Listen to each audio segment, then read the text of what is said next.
Number 10, I'm solving the systems of equations by the substitution method.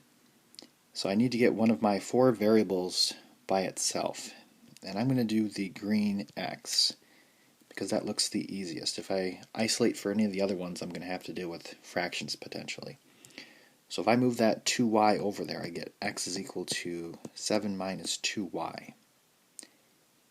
My next step is I want to take that entire side of the equation and plug it in for x in the other equation.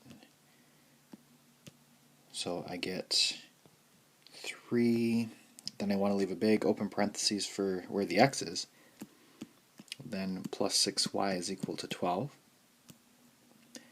and then I'm going to plug in that equation.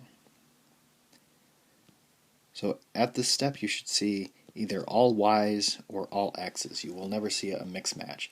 If you do see a mix match of x and y, then something's gone wrong. So I want to solve for y now. So if I distribute that, it'll be 21 minus 6y plus 6y is equal to 12. And if we combine our variables, we get 21 is equal to 12. So the variables go away, and we're left with a statement.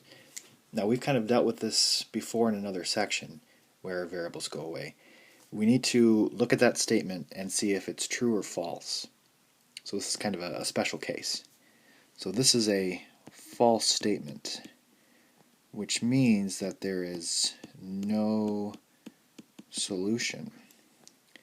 So if there's no solution, that means there's no intersection point. And if there's no intersection point, if these lines do not cross, then that means that they are parallel.